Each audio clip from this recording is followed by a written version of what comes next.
Hey everyone, welcome back to the channel It was by Ankita.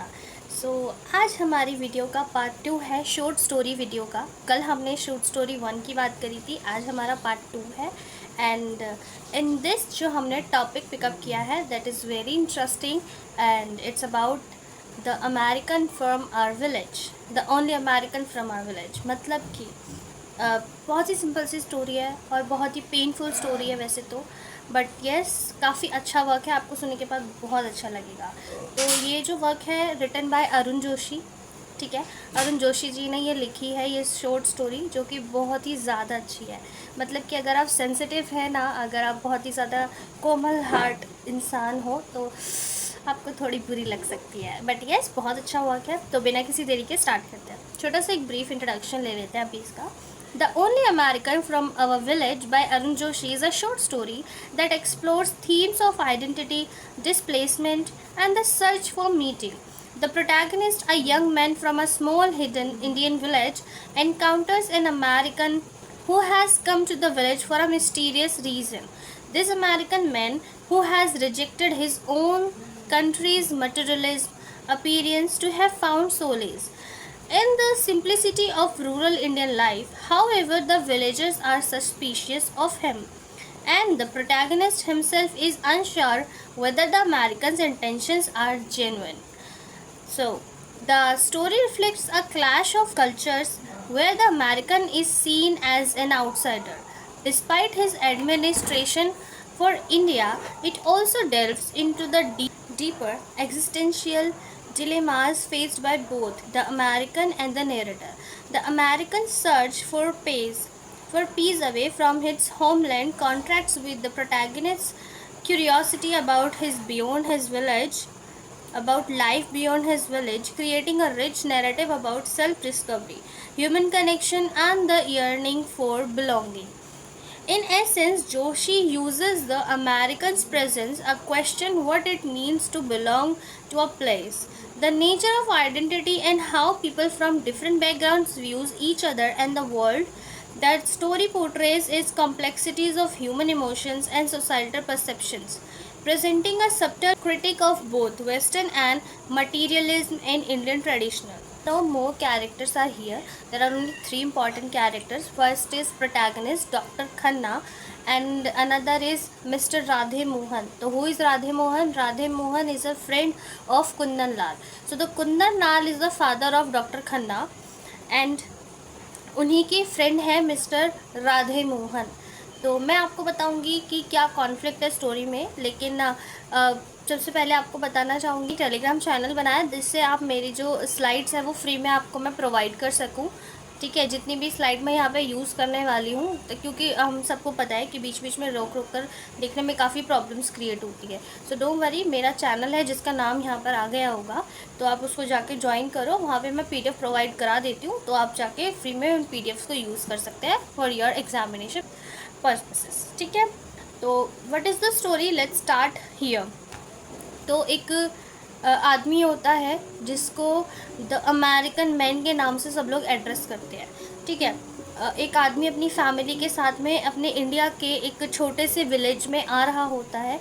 Basically क्या है ना, ये जो है इंसान द अमेरिकन मैन, ये जिस कंट्री में आ रहा है ना, किसी एक बहुत ही मिस्टीरियस काम के लिए आ रहा है। नोबडी नोज कि वो क्यों आ रहा है, बट जब वो वहाँ पे आ रहा है तो वहाँ उसे प्रेसिडेंट भी मिलने आ रहे हैं, प्राइम मिनिस्टर भी मिलने आ रहे हैं। मतलब उसकी मीटिंग प्राइम मिनिस्टर के साथ भी है, प्रेसिडेंट्स के साथ भी है, और उनको कॉलेज में इनवाइट भी किया जा रहा है। डॉक्टर खन्ना को कॉलेज में इनवाइट भी किया जा रहा है, जिससे वो स्टूडेंट्स को लेक्चर्स प्रोवाइड कर रहे हैं, ठीक है। उनके लेक्चर्स बाइंड अप है कॉलेजेस में, और उनकी फैमिली जो उनके साथ में आई है वो बहुत सारे लोगों के लिए गिफ्ट भी लेकर आए हैं, ठीक। बहुत अच्छा चल रहा है, वो वहाँ पर काफ़ी अच्छे से सबसे मिल भी रहे हैं। लेकिन हाँ, ये कहीं ना कहीं स्टोरी में दिखाया है कि वो अपने गाँव को पसंद नहीं करता।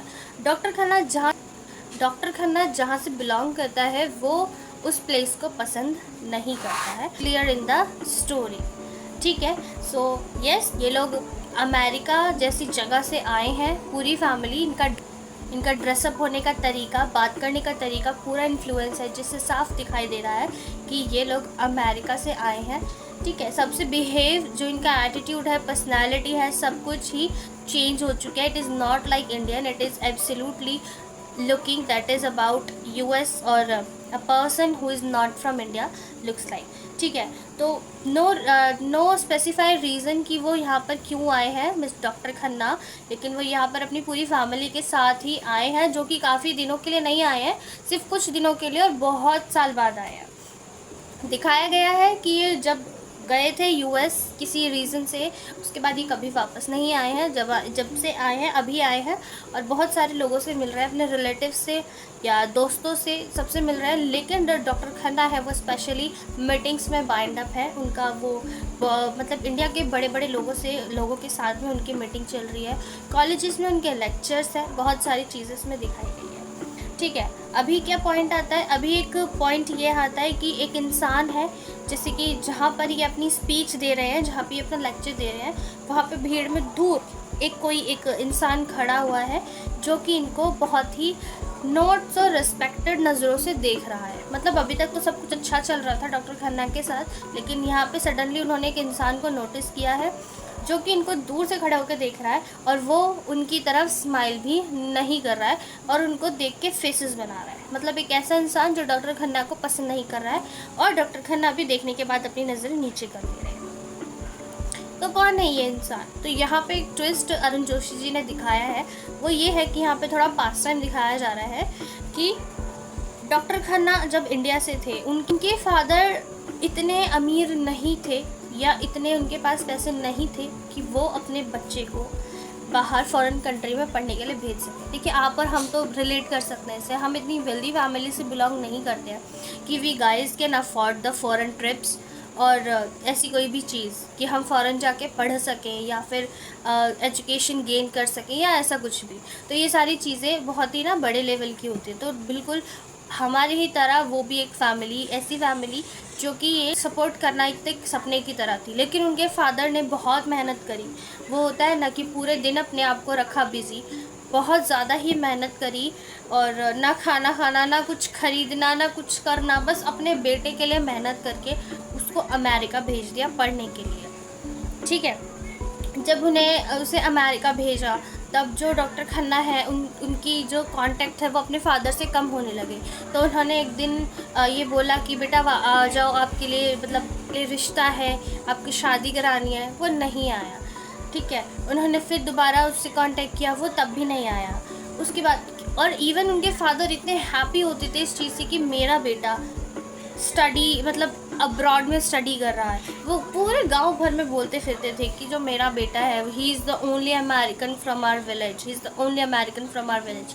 वो थकते नहीं थे बोलते हुए, हर किसी से बोलते थे, सबको बताते थे। ठीक है, वो सबको बोलते थे, सबको दिखाते थे कि मेरा बेटा इतना ऊंचा हो गया है। वो बुलाते थे कि बच्चे आ जाओ, ठीक है, आपसे मिलना है, मिलने के लिए आ जाओ, लेकिन नहीं, कोई रिप्लाई नहीं आता था, कोई सीन नहीं होता था उनके बेटे का।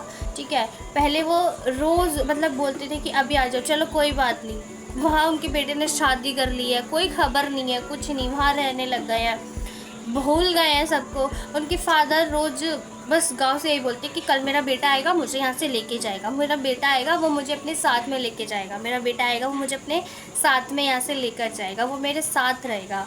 ठीक है, वो मुझे अपने साथ रखेगा। मतलब जिस फादर ने प्रॉपर इतना किया अपने बेटे के लिए, उस बेटे ने वेल्दी होने के बाद अपने फादर को कभी कांटेक्ट नहीं किया। रिटर्न में उस फादर को ये मिला। Even the worst part is कि वो इंसान रोज़ नए कपड़े ला रहे हैं, मतलब वो नए कपड़े लेकर आए हैं, ऐसे रोज़ बैग पैक कर रहे हैं कि आ जाएगा उनका बेटा और उनको लेके जाएगा, ऐसे वो रोज़ बैग पैक कर रहे हैं, रोज़ बोल रहे हैं। तो गांव वाले आके बोल रहे हैं क्या हुआ, तुम्हारा बेटा नहीं आया, तुम्हारा बेटा तुम्हें लेने नहीं आया, आज भी नहीं आया, कल भी नहीं आया, परसों भी नहीं आया।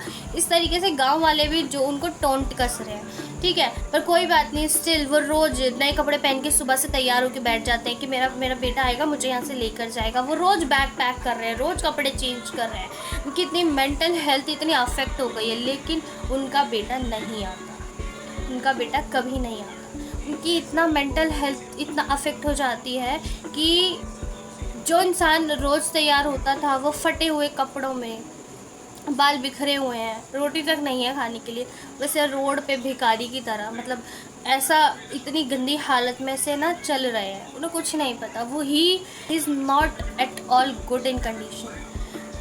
वो बहुत ज़्यादा इतना अफेक्ट हो जाते हैं कि उसे कुछ नहीं पता, उन इंसान को कुछ नहीं पता। But doctor Khanna never came back to meet his father, he never came. तो ये कंडीशंस थी जिस वजह से राधे लाल उस भीड़ में खड़े होकर डॉक्टर खन्ना को देखते हैं और मुंह बनाते हैं, क्योंकि वो इंसान उस इंसान के लिए कभी वापस नहीं आए जिन्होंने अपनी पूरी ताकत लगा के उनको उनके बेस्ट फ्यूचर के लिए भेजा। वो कभी उसको लेने नहीं आए, कभी नहीं। वो इंसान रोज़ तैयार होते थे। तो ये था स्टोरी में बेसिकली, जहाँ पे कहीं ना कहीं एक पॉइंट ऐसा दिखाया कि डॉक्टर खन्ना को थोड़ा सा गिल्ट है इसमें, but guilt is not everything, right. Guilt से आप क्या ही कर लोगे, गिल्ट है आपको। अब वेयर इज़ हिज फादर, कहाँ है वो, किस हालत में है वो, क्या वो गिल्ट उन सब पेन को, उनको सबको वापस से रिलीफ दिला सकता है? नहीं दिला सकता, राइट। तो ये जी स्टोरी, जैसे मैंने बोला कि not so good story it is, ठीक है। तो चलो थोड़ा कंटेंट के बारे में बात कर लेते हैं, अपने कंटेंट के बारे में। So introduction to the author and the story. क्या इंट्रोडक्शन है? Arun Joshi, a significant Indian English writer known for exploring psychological and existential themes from our village is one of his notable short story that deals with identities, cross culture, intersection and existential question। तो अरुण जोशी जी का ये जो work है बहुत ही ज़्यादा ना psychological एक ऐसी थीम इन्होंने यूज़ करी है, जैसे कि हमें पता है अगर हम इस स्टोरी को पढ़ रहे हैं तो हमारे आँख से आंसू आ रहे हैं, है ना। तो उस तरीके से setting and plot summary. Setting a rural Indian village where a mysterious American arrive. Setting क्या रखी है? एक गरीब सा एक गांव है जहाँ पर सडनली एक अजनबी सा अमेरिकन बंदा आ रहा है, ठीक है। प्लॉट किया, the story is narrated by young villager who observe the American behaviour and is attempt to integrate into the village community, ठीक। mystery and culture clash। the American has come to escape the materialism of the West, seeking peace in simplicity of rural life। however the villagers remain skeptical of his motives। तो क्या mystery और cultural clash दिखाया है कि एक American बंदा है जो भाग दौड़ की ज़िंदगी से बचकर आया है गांव की ज़िंदगी में अपने शांति देखने के लिए या रहने के लिए, जो कि प्रॉपरली झूठ है। जिस बंदे ने कभी अपने पिता का दुख नहीं समझा, वो क्या भाग दौड़ की ज़िंदगी और शांति की बात कर रहा है? देयर इज़ नथिंग, ठीक है। तो ये दिखाया वेयर की जो गांव वाले हैं उसको थोड़ा डाउट है इन सब बातों पे, ठीक है। Characterisation. The American represents a western individual disillusioned by material success of his homeland। his search for inner peace brings him to the village। तो जो अमेरिकन है वो क्या रिप्रेजेंट कर रहा है कि वो वेस्टर्न की एक ऐसी दुनिया से भागकर यहाँ पे आया है जहाँ पे उसको इनर पीस मिल सके, ठीक है। The narrator, a curious villager caught between administration for the American skeptics, reflecting the villagers' attitude। Narrator के थ्रू क्या शो हुआ है कि एक क्यूरियस विलेजर है और जो कि इम्प्रेस भी हो रहा है समहाउ, लेकिन थोड़ा डाउटफुल भी है, तो उसके बीच में कॉम्प्लेक्स है उसको, ठीक है। और गांव वालों के साथ मतलब विलेजर्स के रूप में क्या दिखाया है कि जो आउटसाइडर्स हैं उनके लिए थोड़ा सा डाउटफुल कैरेक्टर इसमें शो किया हुआ है, बेसिकली नॉट सो इम्पॉर्टेंट थी, ठीक है। तो ये है कैरेक्टराइजेशन, क्योंकि 3 कैरेक्टर दिखाए ना इसमें, द अमेरिकन दिखाया, द नरेटर दिखाया, द विलेजर्स दिखाया, ठीक। तो ये चीज़ें क्या क्या थी उनकी चीज़ें, और डोंट फॉरगेट कि 3 इंपॉर्टेंट कैरेक्टर, एक तो डॉक्टर खन्ना, दूसरे राधेलाल और Madan Lal. Madan Lal who is Madan Lal? The father of the doctor Khanna, ठीक है। थीम्स इसमें क्या यूज़ हुई है? Identity and belonging. The American quest for identity contrast with the narrator desire to understand the wide world, ठीक है। Cultural clash, the story explores how people from different culture perceive one another and what happens when one tries to cross culture boundaries। तो क्या दिखाया है story ने? Explore किया है कि जब 2 लोग अलग अलग कल्चर से बिलोंग करते हैं और इसमें से कोई एक आके क्लैश करता है तो क्या होता है, जब कल्चर बाउंड्रीज टूटती है तो क्या होता है। तो ये चीज़ें दिखाई है, ठीक है। Materialism versus simplicity. मटीरियलिज्म से कौन है? डॉक्टर खन्ना। सिंप्लिसिटी से कौन है? गाँव वाले। The American flees Western materialism for Indian simplicity, but the question remains whether he truly understands or romanticizes it, ठीक है। Alienation and existentialism। The Americans' disillusionment with life represent theme of alienation common in Joshi's work। He is physically present in the village but remains emotionally distant from both the villagers and his own homeland. तो क्या दिखाया है, alienation and एग्जिस्टलिज्म. ठीक है, तो क्या दिखा रहा है कि अमेरिकन जो द अमेरिकन गाय है वो ऐसे शो कर रहा है कि वो फिजिकली यहाँ पे है. चीज़ें दिखा रहा है कि वो बहुत ही ज़्यादा ना शांति के लिए, पीस के लिए यहाँ पे आया, इनर पीस के लिए. He is not present mentally. वो विलेजेस से अपने आप को अलग मानता है. वो कहता है I am not from you, मतलब वो अलग है, वो अपने होमलैंड से अपने आप को अलग रखता है, विलेजेस से अपने आप को अलग ही इसमें दिखाया गया है.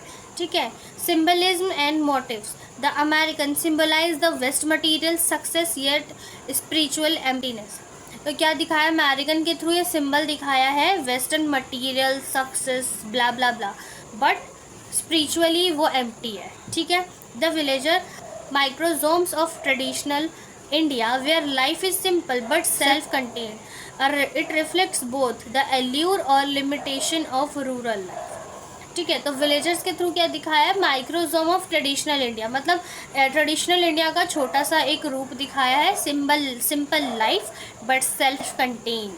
ठीक है. Outside. A recurring motif is Joshi's work where the characters struggle to fit into their surroundings and question their place in the world. So Joshi ji के वर्क में जब आउटसाइडर का प्लेस दिखाया जाता है तो हमेशा दिखाया जाता है कि वो जो आउटसाइडर है वो ट्राई कर रहा है फिट करने का, फ्रेम में फिट होने का, बट वो स्ट्रगल कर रहा है, क्वेश्चन कर रहा है कि वो किस जगह से बिलोंग करता है. ये नेरेटिव स्टाइल क्या यूज़ हुआ है, the story uses first person narration style use हुआ है, adding a layer of a personal reflection readers to see the American from the perspective of a curious but quotations Indian village. तो क्या first person narrative use हुआ है, एक narrator है जिसके through हमें एक इंसान की लाइफ को दिखाया जाए, दैट इज़ अमेरिकन. ठीक है. नरेटर की आइज साइड से हम देख पा रहे हैं कि वो कितना क्यूरियस है अबाउट और क्या है और क्या कॉम्प्लेक्स है उसका. ठीक है. तो फर्स्ट पर्सन नरेटिव की टेक्निक यूज़ हुई है. Unreliable narration. The narrator's bias and lack of complete understanding of the American's intention create ambiguity, allowing multiple interpretations of the American's character. तो unreliable narration क्या दिखाया है कि जो narrator है वो bias है या फिर lack of understanding है, कि he has not all the information available, so that is multiple interpretation है, तो समझना इज़ नॉट दैट ईजी. ठीक है. तो अभी बात कर लेते हैं हम कंक्लूजन के बारे में. In the only American from a village, Arun Joshi masterfully explores the complexities of cross cultural intersection, identity and existential dilemmas. The story leaves reader questioning where true understanding and belonging can be achieved when individuals from vastly different worlds come together through the lens of the narrator's observation. Joshi critiques both Western materialism and Indian traditionalism without offering clear solution of judgments. The open-ended nature of the story reflects the uncertainty and ambiguity of the human condition, making it through provoking piece of the nature of self-alienation and the desire of connection in an increasingly globalized world. सो इन्होंने क्या दिखाया है, जोशी जी ने दो culture को पहले दिखाया, American waste culture को और इंडियन कल्चर को. देन दिखाया है कि दोनों जो कल्चर, मतलब जो वर्ल्ड के दो अलग पार्ट है, जब आपस में कंबाइन हो जा रहे हैं तब कल्चर्स पे क्या इफ़ेक्ट पड़ रहा है, तब ट्रेडिशंस पे क्या इफ़ेक्ट पड़ रहा है. साथ के साथ उन्होंने वेस्ट कल्चर और इंडियन कल्चर को दोनों को क्रिटिसाइज़ किया है एंड दिखाया है किसी तीसरे की नज़र से, यानी कि नरेटर की नज़र से हमें वेस्ट कल्चर को दिखाया है, शो किया है. ऑल्सो सल्यूशन भी नहीं दिया है, नो जजमेंट, मतलब रीडर के ऊपर ना फ्रीली छोड़ दिया है कि आप अपने एंड से जो जजमेंट निकालना चाहें वो आपकी इंटरप्रिटेशन के ऊपर है, आप कैसे इसको इंटरप्रेट करते हैं. तो ये कंक्लूजन बता रहा है. That is the whole short story. तो ये था अरुण जोशी जी का मास्टरपीस वर्क. कमेंट डाउन कि आपको ये कैसा लगा है, क्या आप बोलना चाहेंगे डॉक्टर खन्ना के प्लेस पर. ठीक है. आई नो कि बहुत ही ज़्यादा ही इनसेंसिटिव चीज़ इसमें दिखाई है, लेकिन ये किसी टाइम की, आई डोंट नो अभी है या नहीं है, लेकिन किसी टाइम की एक जनरेशन का ट्रुथ हुआ करता था. ये क्योंकि पेरेंट्स को ओल्ड एज होम में छोड़ देना या फिर कहीं जाने के बाद वापस मुड़ के ना देखना, तो एक रियलिटी ये रह चुकी है। तो इस इन्फ्लुएंसर में ये वर्क होना बहुत ही आम सी बात है, जो कि बहुत ही ब्यूटीफुली तरीके से अरुण जी ने किया है ना। दो कल्चर को दिखाना, उनकी बाउंड्रीज को क्लैश कर देना और किसी तीसरे की नज़रों से उनको दिखाना, दैट इज़ द पॉइंट। ठीक है, तो क्या सोचते हैं आप इस वर्क के बारे में? Comment below and yes, just press the bell icon, like the video, subscribe the channel and stay connected, stay healthy. Bye bye everyone.